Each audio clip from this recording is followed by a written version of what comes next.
사랑과 은혜가 풍성하신 하나님 아버지, 오늘도 저희들 주님 보좌 앞으로 나와서 찬송과 영광을 드리게 하여 주시오니 참으로 감사드리옵나이다. 사랑의 하나님 아버지, 이 시간도 저희들에게 하나님의 풍성한 은혜를 더하여 주시옵고 저희들 가슴 속에 주님의 십자가의 사랑이 차고 넘치게 하여 주시옵소서. 저희들 날마다 성령으로 아버지 충만한 삶을 살아갈 수 있게 주님 도와주시옵고 함께하여 주시옵소서. 이 시간도 주님의 보혈로 우리의 마음 심령을 정결케 씻어 주시사 저희가 하나님과 더 가까이 나아갈 수 있게 하여 주시옵고 주님과 더 친밀해지게 하여 주시옵고 더 주님의 십자가의 사랑의 그 넓이와 깊이를 더 알게 하여 주시옵소서. 사랑의 하나님 아버지, 주의 말씀이 날마다 우리 심령 가운데 차고 넘쳐서 하나님 세상이 주는 어떠한 지혜보다도 주님이 주시는 지혜로 주님 살아갈 수 있게 하여 주시옵고 저희가 무슨 일을 하든지 다 주 예수의 이름으로 하고 그를 힘입어서 하나님 살아갈 수 있게 하여 주시옵고 날마다 우리의 아버지여 입술을 열어 하나님께 찬양하며 살아갈 수 있게 하여 주시옵소서. 사랑의 하나님 아버지, 참으로 저희 인생은 저 바다에 떠있는 아버지 돛담배와 같이 늘 아버지 흔들리고 요동치지만은 하나님 저희를 온전히 주님의 평강으로 저희를 주장하여 주시사 우리를 평강의 저 아버지 항구로 인도하여 주시옵소서. 이 시간 말씀을 전하시는 목사님 주여 붙들어 주시옵고 성령으로 아버지 충만케 하여 주셔서 이 시간 말씀을 선포할 때 그 말씀이 우리 심령과 우리의 골속을 아버지 찔러 쪼갤 수 있는 살아있는 말씀이 될 수 있도록 주님 도와 주시옵소서. 사랑의 하나님 아버지, 환우들을 하나님 기억하여 주시옵고 찾아가 주셔서 저들을 위로하여 주시옵고 하나님의 아버지 능력 손으로 하나님 만져주시사 어서 좋게 건강한 몸으로 주님 회복될 수 있도록 주님 도와주시옵고 함께하여 주시옵소서. 사랑의 하나님, 또 저 타지에 있는 자녀들, 군문에 있는 자녀들 늘 하나님 기억하여 주시옵고 하나님 눈동자로 저들을 지켜주시옵고 늘 하나님의 품 안에 품어 주시옵소서.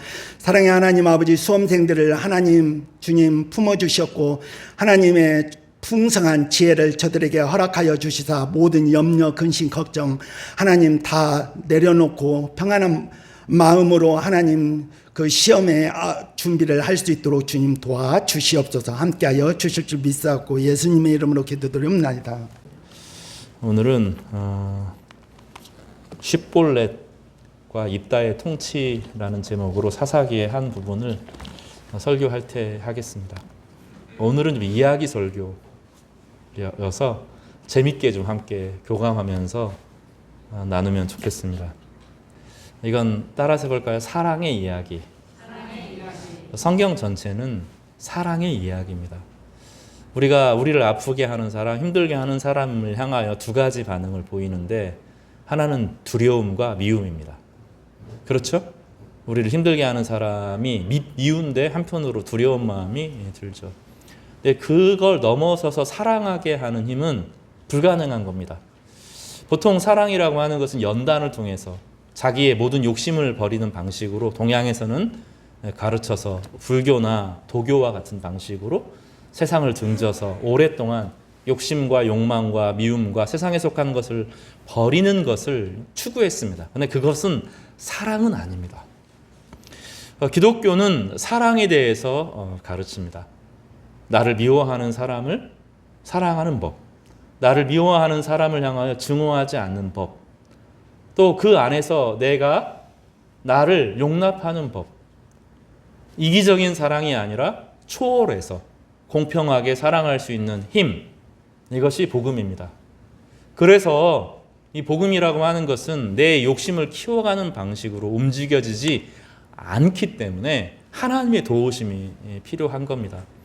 우리가 목표치를 내 세상의 성공을 목표치로 잡으면 하나님이 그거 도와주실 수 있을 거라고 생각을 하겠죠. 그러나 성경은 그 얘기를 하는 것이 아니라 따라서 해볼까요? 성경은 사랑할 수 없는 것을 사랑하게 하는 힘을 복음이라고 한다. 이것을 성경이 지속적으로 가르쳐 주는 것입니다. 그래서 우리가 교회에 오는 목적, 교회에서 무엇을 배울 것이냐라고 남들이 물어보면, 또 자기 자신에게 물어보면 사랑이다라고 답할 수 있어야 합니다. 교회에서는 그거 연습하는 것입니다. 다른 것 연습하는 게 아니고 하나님이 우리를 사랑하셨던 그 사랑으로 자기 자신을 이해하고 용납하고, 가족 안에서의 관계가 사랑으로 회복되어지고, 내가 만나는 불가능한 사랑을 해내는 것입니다. 그런데 사랑이라고 하면 무조건 손해보는 것이라고 생각하면 그것도 아닙니다. 왜냐하면 상대방이 나를 향하여서 모욕적으로 계속 불합리하게 대우하는데 하하하하 이게 아니라는 거예요. 그러면 그 사람은 계속 나를 향하여 뭐 하게 돼요? 죄를 저지르게 되잖아요. 상대방이 나를 함부로 무시하지 못하도록 해야 됩니다. 이게 그래서 어려워요. 사랑이라고 생각하면 무조건 그 사람에게 잘해주는 것도 아니고, 사랑이라고 생각하면 그 사람의 폭력을 있는 그대로 받아들이는 것도 아닙니다. 나와 그 사람과의 관계가 공평해지고 그 어려움과 악조건 속을 통해 서로 이해하게 만들어서 함께 하나님의 나라를 이루어가는 것이죠. 그래서 무조건 당하는 것도 사랑이 아닙니다. 무조건 당하는 사람은 호구고 바보죠. 그런 게 아닙니다. 사랑은 진리로 이기는 것이고, 그 안에 하나님의 능력이 흘러와서 그를 압도하게 하는 것입니다. 그리고 그 안에 하나님의 주권과 위로가 흘러가게 되는 것입니다. 사랑하는 우리 성도 여러분, 이 하나님의 사랑이 우리 가운데 충만해지시기를 간절히 바랍니다. 혹시 지금 녹음이 되고 있나요? 죄송합니다. 오늘 제가 입다 이야기를 여러분과 함께 할 텐데, 여러분 우리에게 익숙해요. 다른 교회에서 설교하면 뭐 이렇게 하겠지만 저희는 입다 얘기를 쉽게 들을 수 있습니다. 입다 얘기를 들으려고 하면 먼저 창세기 50장을 읽어야 됩니다. 창세기 50장 15절을 같이 읽어보겠습니다. 오늘은 성경을 찾아가면서 몇 구절을 가지고 은혜를 좀 나눌 텐데요. 창세기 50장 15절에 이렇게 시작합니다. 요셉의 형제들이 그들의 아버지가 죽었음을 보고 말하되, 요셉이 혹시 우리를 미워하여 우리가 그에게 행한 모든 악을 다 갚지 아니할까 하고. 예전에 야곱이라고 하는 믿음의 조상이 있었습니다. 야곱에게 4명의 부인이 있었는데 4명의 부인들 사이가 좋지 않았습니다. 정실 부인 두 사이가 안 좋았고, 시간이 지나고 나서 정실 부인과 후처들 이 사이가 여기도 또 안 좋았고, 자녀들 안에서도 정실 부인이니 후처에게서 낳은 아들이니 뭐 이런 것 때문에 심각한 갈등이 있었습니다. 그리고 그 중에서 제일 미움을 받는 아들이 하나 있었는데, 야곱이 제일 사랑했던 라헬이라고 하는 부인에게서 낳은 요셉이라는 아들이 가장 형제들 안에서 미움을 받았습니다. 정실 부인의 아들인데다가 아빠가 그를 너무너무 좋아하는 거예요. 그리고 얘가 바른 생활 사람입니다. 늘 자기 혼자 착한 짓 하면서 형들의 안 좋은 행동들을 아버지에게 자꾸 욕을 고발하는 거죠. 동생은 순진한 마음으로 했지만 고발당하는 형들의 입장에서는 기분이 너무 좋지 않았습니다. 이 분노치가 쌓이는데 어느 날 폭발할 기회가 생겼습니다. 요셉이 이상한 꿈을 2개를 꿨는데, 그 꿈의 내용을 깊이 따져보면 아니지만 표면적으로 드러날 때 요셉 앞에서 모든 형제들이 절할 것이다, 굴복할 것이다, 이런 꿈을 꾸고 형들에게 자랑하는 일이 벌어졌습니다. 형들이 가뜩이나 미웠는데 결국은 그 조그만한 동생 밑에 모든 사람이 절할 거다 이야기를 하니까 형들이 폭발했고 요셉을 잡아 죽이기로 결의하였습니다. 그래서 요셉이 아버지 심부름을 따라서 형들에게 도시락을 가지고 안부를 물을 때 그를 죽여서 없애려고 한 거죠. 그런데 마음이 마지막에 조금 약해져 가지고 직접 죽이지는 못하고 이집트에 팔아 넘겼습니다. 오랜 시간이 지나고 요셉이 죽어야 되는데 이집트에서 생존합니다. 어느 부잣집에 들어가서 거기에서 자신의 진가를 드러내고, 나중에 또 모함을 받아서 이집트 감옥에 깊이 갇히게 되는데 거기에서 이집트의 경제를 배웁니다. 나라가 얼마나 위험한지, 가난한 사람들이 얼마나 힘들게 살아가는지. 겉으로는 번지르르 하지만 이 악의 시궁창이죠. 감옥에 가면 세상의 못된 악들을 다 만나잖아요. 그러면서 이집트의 화려함 밑에 있는 경제의 어려움을 봅니다. 그리고 이집트의 큰 경제적인 위기가 찾아오고 가뭄이 찾아왔을 때 하나님은 요셉에게 권능을 주셔서 그 문제를 해결하게 하셨고, 그로 말미암아서 이집트의 총리가 됩니다. 하나님께서 역전하게 하셨습니다. 오늘 본문에 있는 것처럼 요셉은 그 억울한 생활 가운데 분노하고 상대방을 증오하는 방식으로 살아가는 것이 아니고 미워할 틈이 없었어요. 미워할 틈이 없고 하나님을 의지하여 살았습니다. 하나님을 의지하여 찬양했고 하나님을 의지하여 믿음으로 살았습니다. 그런 하나님을 의지하여 찬송하는 삶을 살았습니다. 그러니까 그 안에 미움과 분노가 자라날 틈이 없었습니다. 하나님의 주권을 믿었고 하나님이 나를 이곳에 보내신 목적이 있을 거라고 기대하고 인생을 살았습니다. 왜 그렇습니까? 그 이유를 나중에 알게 되죠. 나중에 이집트뿐만 아니라 가나안 전 지역에 가뭄이 퍼져가게 되었고, 형들도 그 가뭄을 해결하기 위해서, 먹을 것이 하나도 없는 것을 해결하기 위해서 이집트 총리에게 나와서 물건을 사게 되는 일이 벌어졌고, 그 모든 그 과정 가운데서 나중에 요셉이 총리라는 것을 알게 되었습니다. 요셉이 총리가 되었고, 요셉이 총리가 된 사실을 알게 되면서 야곱까지 이제 이집트로 다 내려와서 함께 살았습니다. 자, 이제 꿈대로 되었습니다. 요셉은 모든 형제들의 그 절을 받게 되는 위치에 서게 된 거죠. 문제는 무엇입니까? 아버지 야곱이 죽게 된 거죠. 아버지 야곱이 죽게 되면서 형들이 두려움에 떨었습니다. 아버지가 살아있는 동안에는 요셉이 우리를 향하여서 손을 대지 않겠지만, 아버지가 죽고 나면 우리가 그동안 요셉을 괴롭히고 이 이집트까지 팔아 넘긴 것을 반드시 복수할 거다. 이것이 형들의 생각이었습니다. 왜냐하면 세상은 항상 그렇기 때문이죠. 자기에게 잘한 사람을 향하여 우리는 어떤 마음을 품습니까? 잘해주고 싶은 마음이 들지요. 우리를 향하여 냉대한 사람을 향하여서 그 사람을 향하여 마음이 싸하고, 그 사람이 잘못되는 일을 들었을 때도 그런갑다 하고 외면하게 되죠. 우리를 미워한 사람을 향하여서는 마음이 아무리 그래도 싫은 마음이 있잖아요. 그 사람 다시 만나기 싫고 외면하고 싶고, 다시는 저주는 하고 싶지는, 그리스도인이라 심지어 저주는 못하더라도 마음이 쎄하죠. 세상은 원래 그런 겁니다. 우리에게도 그런 마음이 다 있죠.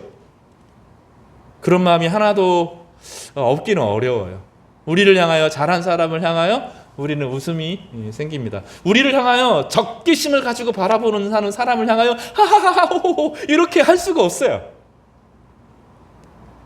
진심으로 웃어주기가 어렵죠. 요셉의 형들은 늘 그렇게 살았습니다. 하나님 믿는 사람이라고 하지만 원래 세상은 냉담한 거고, 나에게 악한 행동을 한 사람을 미워했고 또 악한 행동을 한 사람을 싫어했습니다.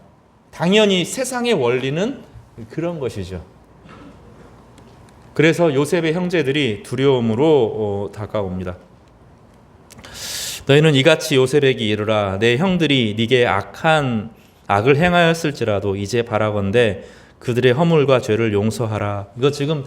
이거 성경에서 좀 너무 평범하게 썼는데 본문은 제발 용서해줘. 제발 용서해줘. 우리가 너에게 잘못했어. 죄를 고백하는 거죠. 그때 그래서 그럴 수밖에 없었어. 이건 변명이죠. 변명한 게 아니라 그때 우리가 진짜 악했어 라고 하고 고개를 숙이고 죄를 회개합니다. 그들의 허물과 죄를 용서하라 하셨나니, 이게 아버지가 그랬다는 거죠. 당신 아버지의 하나님의 종들인 우리의 죄를 용서하소서 하면 이제 아버지에게 숨습니다. 아버지가 용서하라고 너에게 말했으니까 진짜 용서해줘. 우리가 잘못한 것은 맞아 하고 말하죠. 그의 형들이 또 친히 와서 아버지의 말을 먼저 대하고 친히 와서 요셉의 앞에 엎드려 이르되 우리는 당신의 종입니다. 시키는 대로 다 하겠습니다. 우리가 잘못한 것을 복수하십시오. 죽이지만 마십시오. 바짝 엎드려서 절하고 있습니다. 요셉이 뭐라고 말하죠? 그들에게 이르되 두려워하지 마소서 내가 하나님을 대신하리이까. 뭐라고 말해요? 심판은 오직 누구만 할 수 있다? 하나님만 할 수 있다. 당신들은 나를 해하려 하였으나 하나님은 그것을 선으로 바꾸사 오늘같이 많은 백성의 생명을 구원하게 하시려 하셨나니. 내가 고생한 것은 형들이 악해서 행동한 것도 있지만 나의 모든 행동은 누구 때문이다? 하나님의 손 안에 있었다. 하나님이 나를 이렇게 바닥으로 어렵게 죽음의 위기를 극복하게 하셨던 이유는 세상의 수많은 생명을 살리고자 하셨기 때문입니다. 라고 요셉이 고백하죠. 요셉은 미워할 틈이 없었습니다. 보디발의 집에서 살면서 요셉은 보디발의 집을 아름답게 가꾸는데 온 힘을 다 기울였습니다. 감옥에 내려갔을 때 하나님께 기도하고 찬양하면서 그 안에 있는 경제를 배우는데, 감옥에 가면 다 있잖아요. 세상에서 버림받은 수많은 이야기들이 거기 다 있잖아요. 인생에서 실패한 사람들의 이야기가 거기 다 있잖아요. 억울한 사람들의 이야기가 다 있잖아요. 겉으로 화려한 것이 아니라 정직하게 망가진 사람들의 이야기가 거기 다 있잖아요. 그 안에서 경제 배우는데 온 힘을 다했습니다. 미워할 틈이 없었습니다. 그리고 하나님의 계시를 붙들었죠. 요셉에게 하나님의 꿈을 주시잖아요. 꿈을 해석할 수 있는 능력을 주셨다는 것은 그가 하나님과 깊은 관계 가운데 있었던 것입니다. 말씀을 의지하고 말씀을 암송하고 말씀을 묵상하고 하나님께 간구하고 하나님께 기도하는 삶을 그의 일생을 지속적으로 했던 것을 알 수 있습니다. 그러니 하나님께서 그에게 꿈과 계시를 해석할 수 있는 능력을 계속 부어주시죠. 성경은 요셉이 하나님과 동행했다고 말합니다. 하나님이 요셉과 함께 하시니 요셉이 형통했다라고 말하죠. 요셉의 삶 전체는 하나님이 함께함으로 형통하는 삶을 살았던 것입니다. 그가 억울하고 분한 것에 감정을 빼앗기거나 인생의 염려의 감정을 빼앗긴 것에 거기에 익숙해지는 사람이 아니라 하나님의 은혜를 묵상하고 하나님의 능력으로 살아가고 하나님과 동행하는데 온 힘을 기울였던 것입니다. 그래서 21절에 그렇게 말합니다. 당신들은 두려워하지 마소서 내가 당신들과 당신들의 자녀를 기르리이다. 우리가 파카드, 칼칼 이 단어를 배우는데 기르다, 보호하다, 지키다, 여기서 그 단어가 이제 나오죠. 그리고 그렇게 말합니다. 요셉이 24절에 요셉이 그의 형제들에게 이르되 나는 죽을 것이나 하나님이 당신들을 돌보시고 당신들을 이 땅에 인도하여 내사 아브라함과 이삭과 야곱에게 맹세하신 땅에 이르게 하시리이다 하고, 파카드 칼칼을 넘어서 임마누엘을 소개했다 그랬죠. 파카드 돌보다, 칼칼 기르다, 임마누엘 하나님이 함께 하신다. 이 파카드 칼칼 임마누엘의 신앙이 창세기 50장에 기록되어 있습니다. 그리고 오늘 본문 이제 사사기를 보기 전에 이 본문에 보면 중요한 이야기가 나오는데, 요셉에게 두 아들이 있었고 첫 번째 아들이 므낫세, 둘째 아들이 에브라임. 따라서 해볼까? 첫째 아들이 므낫세, 둘째 아들이 에브라임. 그런데 야곱이 어떻게 했다 그랬어요? 에브라임을 자기의 아들로 입양하고 므낫세를 자기의 아들로 입양하면서 순서를 바꿔서 므낫세가 둘째가 되게 하고 에브라임이 첫째가 되게 했다 그랬죠. 그래서 이스라엘은 야곱의 12아들인데 야곱의 12아들이 요셉이 두 지분을 갖게 되면서 장자의 역할을 하게 됩니다. 원래 장자가 두 몫을 갖게 되거든요. 그러니 요셉에게 장자가 원래 르우벤인데 실제로 누가 장자가 된 거죠? 요셉이 장자가 됩니다. 그렇죠? 요셉이 장자가 되고 요셉의 지파 중에 누가 장자가 돼요? 에브라임 지파. 요셉의 둘째 아들 에브라임 지파가 장자가 되면서 10세 아들이 됩니다. 그리고 그 중에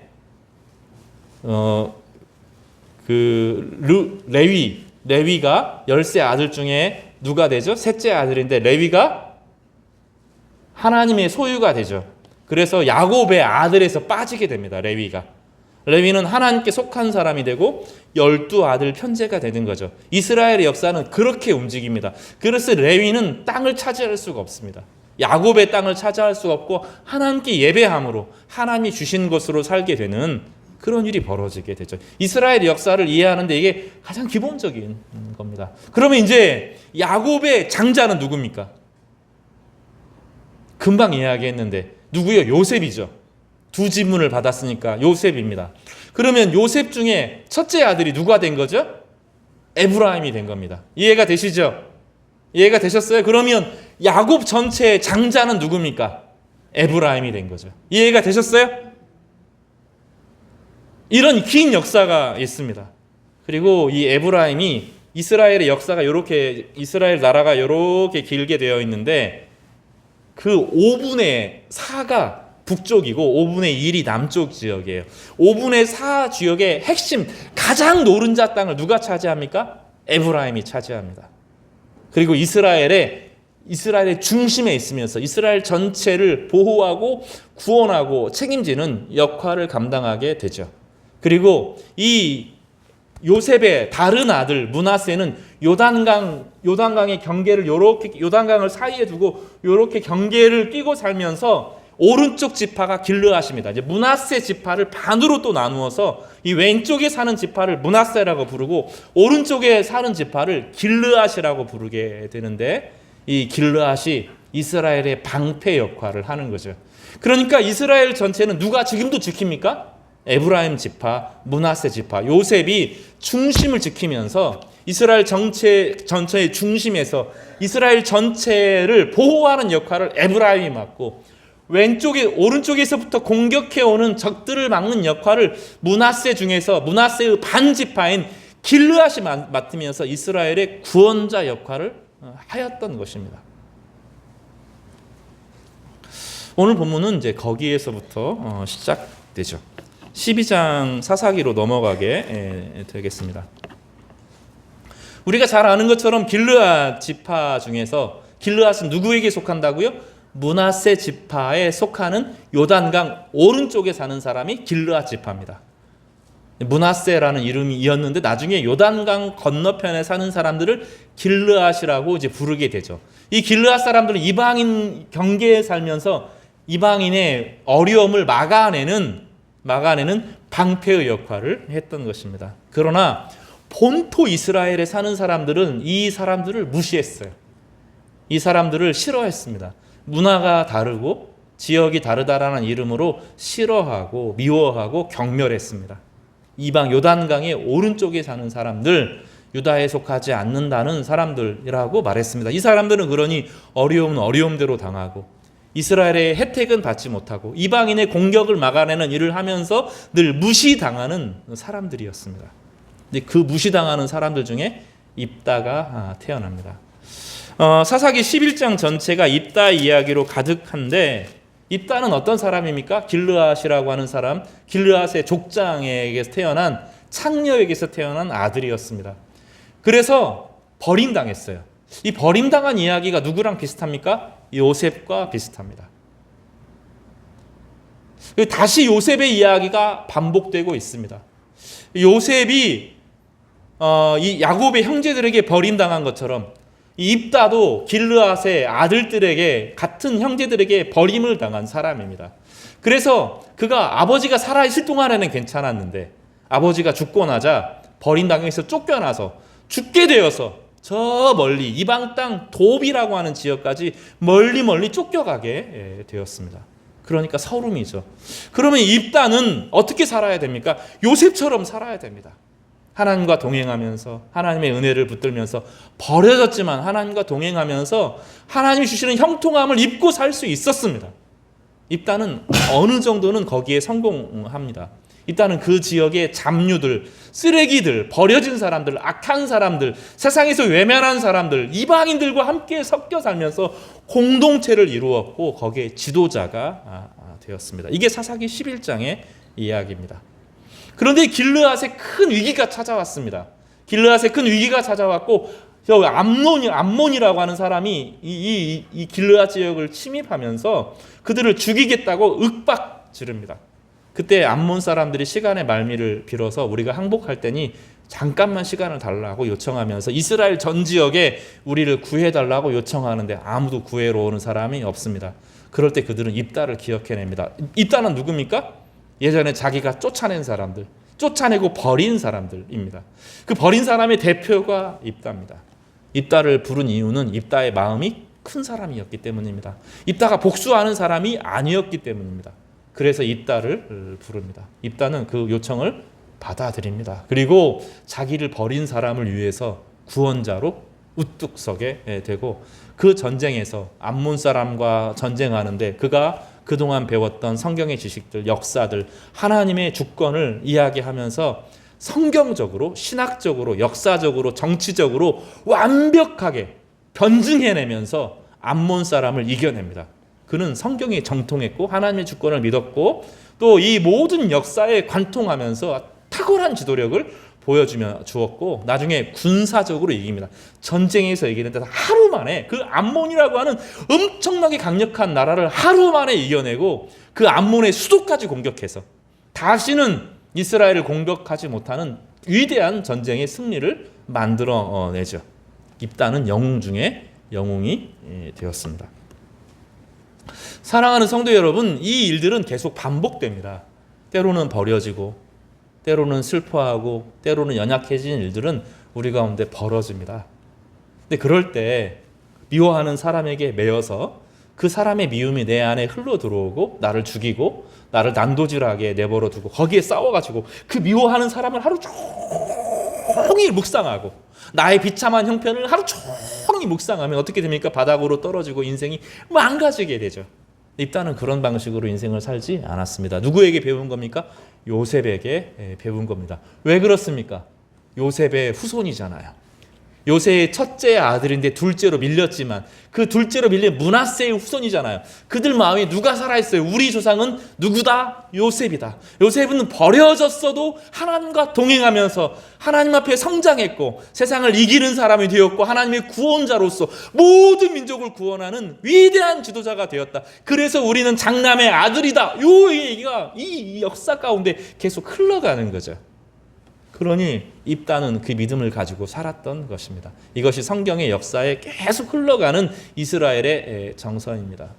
창세기와 출애굽기를 연결하는 그 창세기 50장이야말로 출애굽기가 가능해지는 중요한 조건이 됩니다. 사랑의 이야기죠. 증오하는 사람, 미워하는 사람을 사랑으로 극복해서 아름다운 하나님의 나라를 이룬 이야기가 창세기의 이야기잖아요. 그 이야기가 출애굽기로 건너가면서 하나님이 우리를 사랑하신다. 하나님이 우리와 동행하신다. 요셉은 죽었지만 하나님이 우리와 함께 하신다는 믿음이 이스라엘을 건졌고 그 믿음이 모세로 흘러가면서 이스라엘의 위대한 출애굽의 역사를 이루게 했던 것입니다. 그리고 그 믿음의 고백을 따라서 에브라임 지파의 여호수아가 이스라엘의 구원자가 되면서 가나안 땅에서 그들을 구원하는 역할을 했습니다. 그리고 여호수아의 후손인 드보라가 하나님 말씀으로 여잔데 하나님 말씀으로 이스라엘을 공평하게 통치하면서 억울한 일이 없게 하고 모든 사람에게 바른 질서를 가져오면서 나라가 견고해지는 역사가 있었습니다. 그것이 요셉의 구원의 역사고 하나님이 우리 가운데 함께 하시는데 말씀과 성령으로 바른 재판으로 공평한 일을 통하여서 우리와 함께 하신다라고 하는 엄청난 역사가 이스라엘의 자부심이었고 힘이었던 것이죠. 그리고 그 고백이 입다에게 흘러 들어올 때는 우리는 에브라임 지파는 아니지만 요셉의 실제로 진짜 첫째 아들의 후손이다. 요셉이 믿음으로 살았을 때 하나님께서 형통하게 하셨던 것처럼 내가 쫓겨난 인생, 도비라고 하는 지명도 알지 못하는 세상 사람들이 아무도 모르는 그 구석에 처박혀 있어도 하나님 말씀과 동행하면 내 삶을 형통하게 하실 것이다. 그 형통하게 하는 하나님의 사랑이 뜨거운 사랑이 그 잠유라고 되어 있는 인생에서 버려진 사람들, 낙오한 사람들에게 힘과 소망이 되었던 것입니다. 그래서 그들은 자존감이 넘치게 살았고 그 역경과 어려움을 이겨내면서 아름다운 공동체를 이뤄낼 수 있었던 것입니다. 그 안에 무엇이 흘렀습니까? 하나님의 사랑의 물줄기가 흘렀던 것입니다. 사랑하는 우리 성도 여러분, 사랑의 물줄기가 흘러나가시기를 바랍니다. 지난주에 제가 수요일에 이제 연세대 대학생들에게 설교를 하고 왔어요. 학생들이 많았고 냉소적인 아이들 앞에 설교를 하는데 하나도 두렵지 않더라고요. 입다 설교를 이제 오늘보다는 좀 다른 버전으로 설교를 했는데 왜냐하면 내 뒤에 나를 위해 저를 위해서 기도해 주는 성도들이 있다는 게 느껴졌고 또 그 뒤에 하나님께서 나와 함께 하신다는 믿음이 있으니까 주눅들지 않고 아주 담대하게 주의 말씀을 증거할 수 있었습니다. 제가 무엇 때문에 두려워하지 않냐면 지금 나는 무엇하러 왔다? 사랑을 전하기 위해서 왔다. 이 어두움과 두려움에 가득 빠져있는 이 청년들에게 두려움에 연세대 학생들 똑똑한 아이들이잖아요. 그러나 그 아이들에게 밑에 뭐가 있어요? 두려움이 있어요. 두려움이. 그 두려운 아이들에게 하나님의 사랑을 증거하기 위해 왔다라는 믿음이 있으니까 아주 담대하게 주의 말씀을 증거할 수 있었습니다. 기도해 주셔서 감사합니다. 왜 아멘 안 하셔요? 별로 기도 안 하셨나요? 기도해 주셔서 감사합니다. 입다는 그 배경에서 인생을 살았습니다. 그런데 입다 안에 하나의 약점이 있었습니다. 인정 욕구. 따라서 해볼까요? 인정 욕구. 버림받았죠. 하나님의 사랑이 함께했지만 진짜 형제들에게 인정받고 싶었고 모든 사람에게 내가 대단한 사람이 한번 보여주고 싶었던 그런 마음이 입다의 마음에 흘렀습니다. 그래서 그것이 불신으로 역동적으로 움직이기 시작하면서 전쟁에서 지면 어떠지? 이런 생각이 들었던 거죠. 그리고 암몬은 워낙 강한 나라이기 때문에 이 작은 길르앗으로는 이길 수가 없었고 돕당에 살고 있는 그 작은 민족으로는 그 자기 잡류들로 이길 수 있을 확신이 좀 부족했어요. 하나님이 자기를 사랑한다는 사랑이 완전히 휩싸이면 되는데 그걸 이겨내지 못합니다. 그래서 이해할 수 없는 하나님이 원하시지 않는 헛된 맹세를 하죠. 자기에게 나온 첫 번째 사람, 자기를 환영해 주기에 나온 첫 번째 존재를 내가 하나님 앞에 번제로 드리겠다라고 하는 말도 되지 않는 맹세를 거기서 합니다. 이건 입다가 완전히 성경을 깊이 아는 사람임에도 불구하고 그 당시 암몬이나 모압과 같은 나라들에게 혼합주의에 빠져 있음을 알게 됩니다. 원래 성경은 인신 제사를 금했습니다. 확고부동하게 정해진 것이 아브라함이 이삭을 하나님께 드리려고 할 때 하나님께서 여호와 이레의 신앙으로 다른 양을 준비하시면서 사람을 제사 드리지 못하도록 하나님과 거래하지 못하도록 신앙이라고 하는 것은 우리가 하나님께 이만큼 바치면 하나님이 이만큼 해주겠다는 게 아니라 우리가 자격이 없음에도 불구하고 하나님께서 우리를 위해 예비해 주신 구원이 있음을 믿고 살아간다는 것을 가르쳐 주죠. 그래서 이것을 무엇을 배웁니까? 따라서 해볼까요? 여호와 이레, 우리를 위해서 예비하시는 하나님을 믿는 거죠. 신앙은 거래가 아니에요. 거래가 내가 이만큼 하면 하나님이 이만큼 해주는 게 아닙니다. 우리가 하나님을 사랑하니 우리가 하나님 우리를 사랑하는 것이 아니죠. 우리가 지난주에도 요한 1서에서 배웠어요.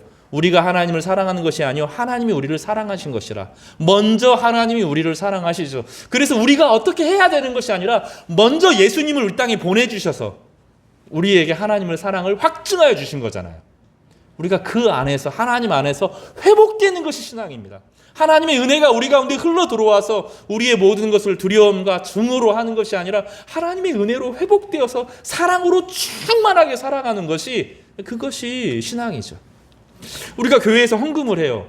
목사 잘 되라고 헌금하는 게 아니잖아요. 우리 집이거든요. 우리 집.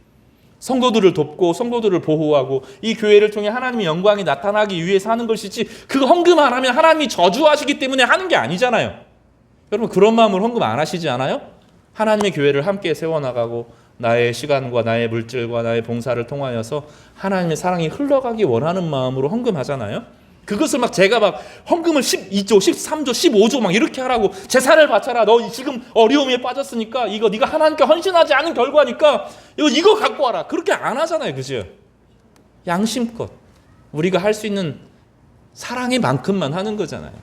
그래서 절대로 무리하지 않게 합니다. 되게 중요하거든요. 하나님의 은혜 주시면 성도들과 좀 더 나누고 싶고 밥이라도 함께 하고 싶고 교제하고 싶고 이런 마음으로 하죠. 또 하나님의 교회를 통해서 이웃들을 봉사하고 싶은 그런 마음들이 있어서 하는 거죠. 거래가 아니라고요. 내가 이거 안 하면 저주하니까 한다. 이거는 다 거래입니다. 거래.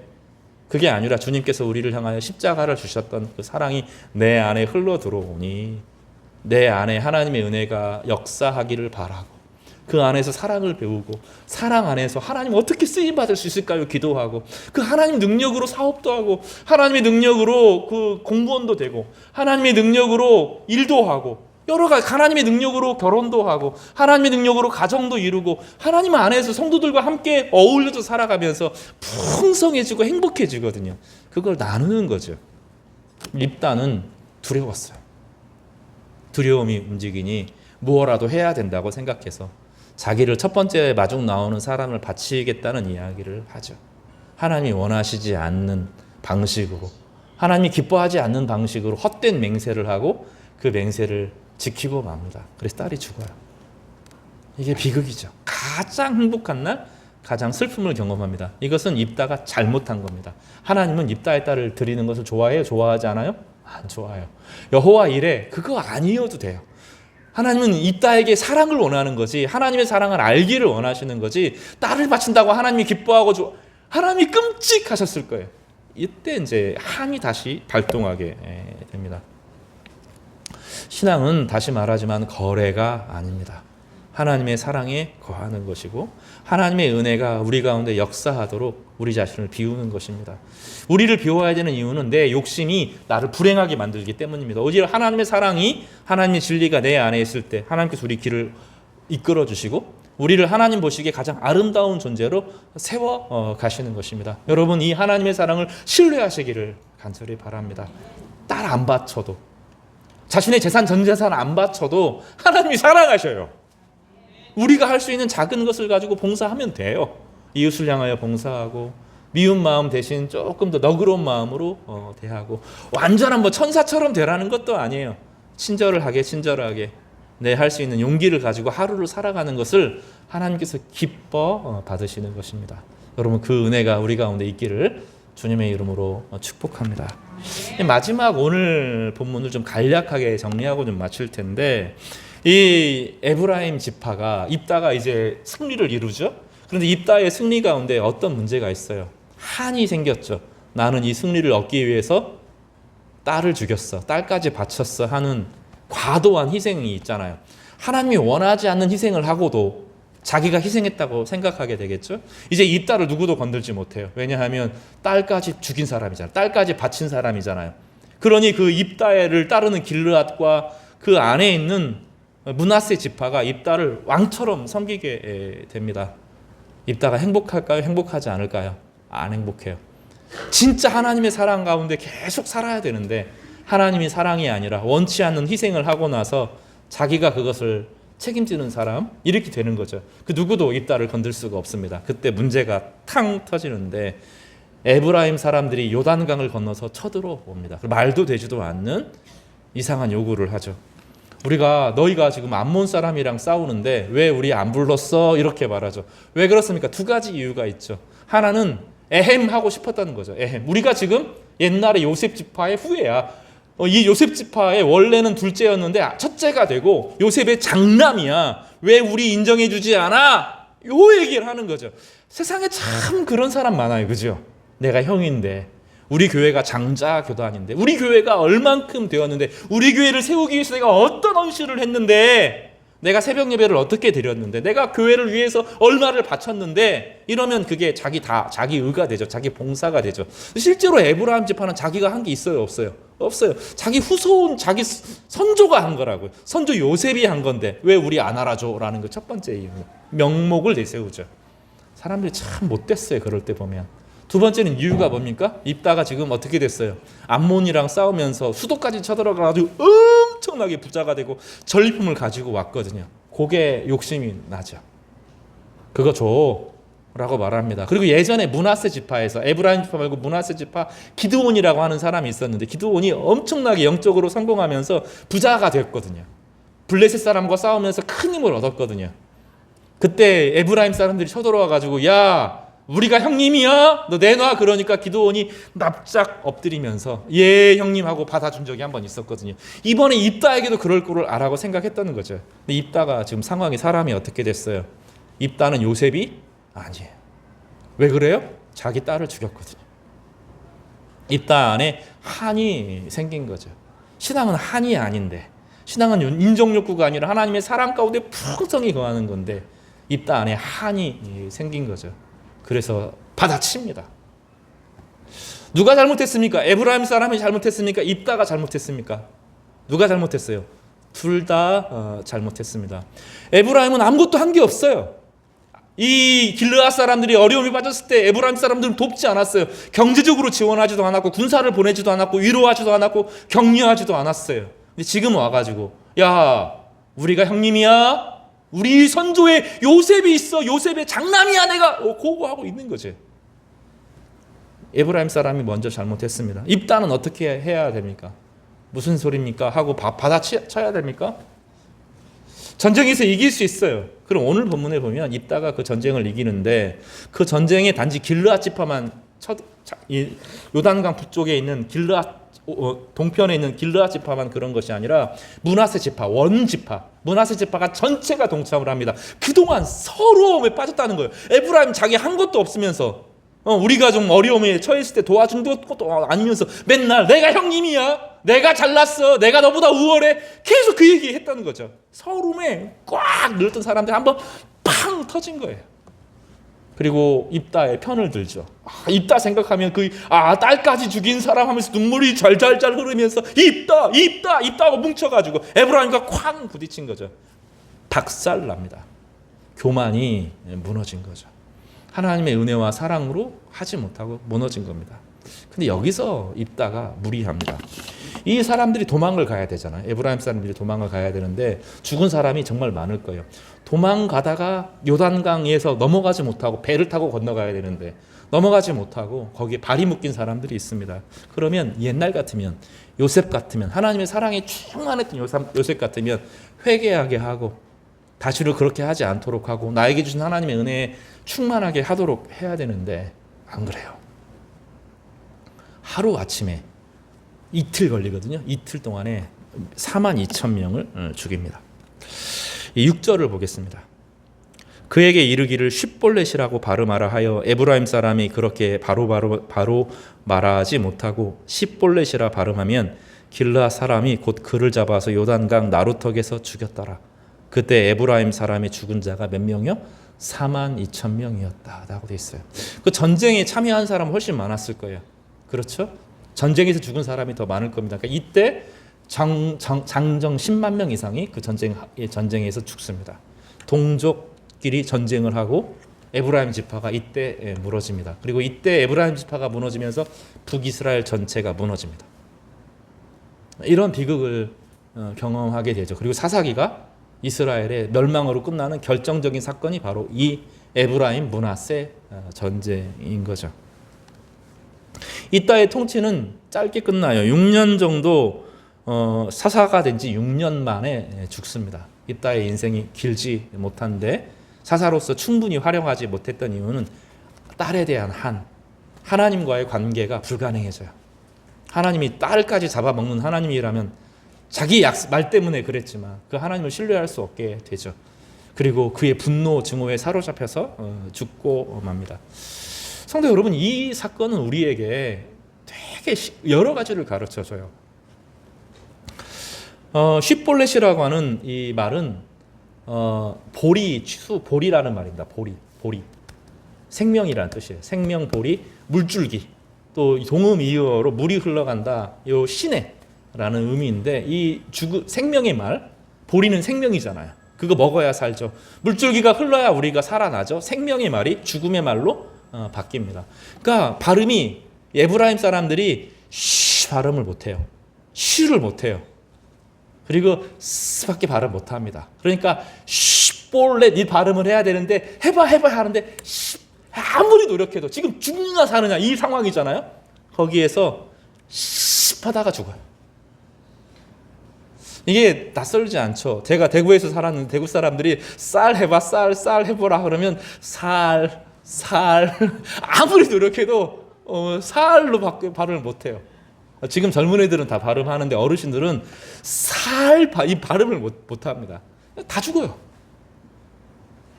그런 일이 비극적으로 벌어집니다. 사투리, 언어의 차이로 말미암아 모든 사람이 죽죠. 그런데 우리는 이 두 가지 사건을 보면서 이것이 기독교나 하나님의 주권이 하나님의 사랑이 아닌 것을 압니다. 정말로 에브라임과 므낫세가 생존했던 이유는 그들의 강함으로, 복수심으로, 힘으로, 권력으로 산 게 아니에요. 에브라임과 므낫세의 근원으로 가보면 요셉은 그렇게 하지 않았습니다. 용서를 보여줬고 하나님의 은혜를 보여줬고 하나님의 긍휼을 보여주었고 하나님이 함께한다는 것 가운데 내 인생이 회복되었음을 말함으로 증오의 끈을 끊고 사랑의 관계를 연결한 거죠. 근데 이 시대의 복음은 다시 이 십볼레스로 자꾸 돌아가려고 해요. 나와 차이가 나는 사람, 나와 생각이 다른 사람, 나와 말이 다른 사람, 나와 정서가 다른 사람을 용납하지 못합니다. 사랑의 능력을 개발하고 사랑 안에서 살아가는 법을 배우는 것이 복음인데, 내가 할 수 없는 사랑을 하나님의 안에서 해내는 것이 복음인데, 증오와 미움과 분노와 차이와 이것들을 극단화시켜서 나와 다른 사람들을 죽이고 나와 다른 사람들을 미워하고 나를 괴롭히는 사람들을, 그 사람들의 것을 빼앗아서 내가 살려고 하는, 이러면 뭐가 사라져요? 성령의 역사가 고갈됩니다. 그러면 당장은 이길 것 같은데 곧 망하게 됩니다. 요셉은 미움과 증오와 복수의 칼을 갈지 않았고 그 시간에 무엇했어요? 하나님과 동행하는 것에 온 힘을 기울였습니다. 온 우주를 창조하신 하나님, 나의 인생에 복을 주실 하나님, 우리는 거기에 무엇까지 배워요? 우리를 위해서 예수 그리스도를 이 땅에 보내주신 하나님. 이것을 묵상하면 우리 가운데 어떤 일이 벌어집니까? 내 안에 성령의 역사가 회복되어져서 참된 사랑의 삶을 살게 합니다. 어수선할 때가 있어요. 마음이 힘들고 마음이 괴롭고 도무지 뭐가 정리가 안 될 때가 제가 있을까요? 없을까요? 목사님은 그런 거 없죠? 아니요. 힘들 때가 있어요. 저녁에 잘 때 뭐 하냐면 창세기 1장을 외웁니다. 태초에 하나님이 천지를 창조하시니라를 가만히 생각해요. 그러면 그 말을 떠올리는 순간 온 우주가 떠올라요. 하늘도 생각나고 바람도 생각나고 바다도 생각납니다. 나무가 자라는 것도 생각나고 거기에 바람도 떠오릅니다. 빛이 있으라 하심에 빛이 있었고 그 빛이 하나님 보시기 좋았더라 생각해요. 태초에 말씀이 계시니라. 이 말씀이 하나님과 함께 하셨으니 이 말씀이 곧 하나님이시라. 요한복음 1장을 외웁니다. 여호와는 나의 목자시니 내가 부족함이 없으리로다 묵상합니다. 그러다가 보면 마음이 차분해집니다. 다음 날 보면 벌써 저녁이 되고 새벽 예배 일어날 시간이 되죠. 그렇게 하루를 지내고 하루가 시작되고 하루 가운데 거해요. 미워하고 힘들고 염려되고 근심할 게 우리 인생에 많이 있어요. 우리는 그걸 먼저 택하게 되어 있습니다. 어려운 일이 있고 나를 싫어하는 사람이 있고 나를 괴롭게 하는 사람이 있는데 하하하하 호호호호 그럴 수 없어요. 인간은. 그리고 그걸 다 내려놓으면서 돌을 닦죠. 막 108배 막 이런 거 하면서 물줄기에 쏘이면서 추워요 그거. 그거 하다 보면 이제 몸살 들고 몸이 다 망가지는 거죠. 그렇게 해서 겨우 하는 게 뭐냐면 마음을 비우는 데까지 이르는 거죠. 우리 그런 거 안 해요. 잠깐 힘들 때 산책하고 그럴 수 있지만 우리가 하는 것은 하나님의 사랑을 묵상하는 겁니다. 내가 하나님을 먼저 사랑하는 것이 아니요, 하나님이 죄인인 우리를 먼저 사랑하시죠. 사랑으로 살아요. 기독교는 그거 하나 배우는 거예요. 다른 게 아니에요. 복음이라고 하는 것은 하나님의 사랑을 배우는 것이 복음입니다. 하나님의 사랑으로 충만해 가는 것을 연습하는 것이 복음이죠. 그래서 기도가 필요해요. 세상에 다른 건 다 나와요. 세상에서 성공하는 법, 마음을 다스리는 법, 인간을 이해하는 법 다 나와요. 돈 잘 버는 법, 자기를 가꾸는 법, 세상에서 다 배워요. 근데 하나 못 배우는 게 뭐냐면 사랑을 배울 수 없어요. 나를 미워하는 사람을 어떻게 사랑하고 그 너머에서 용서하고 극복하고 그 안에 하나님의 은혜로 인생을 살아가면서 요셉처럼 고백하는 것. 당신들은 나를 악하게 대했지만 하나님께서 나를 구원자가 되게 하셨습니다. 나는 당신들을 미워할 수 없고 하나님의 사랑으로 사랑하고 당신들을 지키고 보호하겠습니다. 끝까지 책임지겠습니다. 이걸 어디서 배워요? 배울 수 있는 곳이 없어요. 이거는 교회에 와서 배워요. 하나님 말씀으로 배워요. 그리스도를 통해서 배워요. 그러니까 교회에서는 사랑을 배우는 거예요. 교회가 사랑이 아니라 자꾸 다른 걸 가르치려고 합니다. 그러나 오늘 우리는 두 가지 사건을 통하여서 요셉 사건을 통하여서 믿음으로 살아서 전반기에는 하나님의 은혜로 충만했던 사람이 참된 사랑을 고비를 넘지 못하고 한의 사람이 되어서 증오와 복수로 결국은 자기를 해하려고 하는 사람들을 칼로 죽여서 십볼렛 발음하지 못하는 사람들을 칼로 죽여서 증오의 무리가 되게 하는, 그래서 이스라엘의 역사가 절단나는 단절되는 그 비극을 우리는 함께 경험합니다.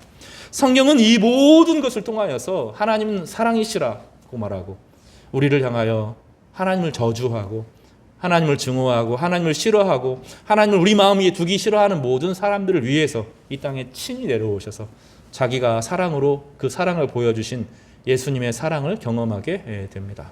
우리는 말씀 안에서 하나님의 사랑을 배우고 묵상하는 것입니다. 사랑하는 우리 성도 여러분, 교회 안에서 또 말씀 안에서 우리의 인생 가운데 여러분이 하나님과 동행함으로 하나님께서 여러분을 형통하게 하시기를 바랍니다. 그리고 그 안에서 하나님의 사랑이 여러분 안에 뭉클뭉클 넘쳐나서 극단적으로 막 회복하라는 게 아니에요. 조금 미움을 덜하는 거죠. 우리로 하여금 하나님께서 완전을 원하시는 게 아니기 때문에 조금 미움을 원하고, 2대 때릴까 1대 때리고, 때릴 거 한 발짝 물러서고, 저 사람이 왜 그럴까 생각하고 지혜를 가지고 이 일들을 다루어 나가면서 하나님의 은혜로 회복되시기를 주님의 이름으로 축복합니다.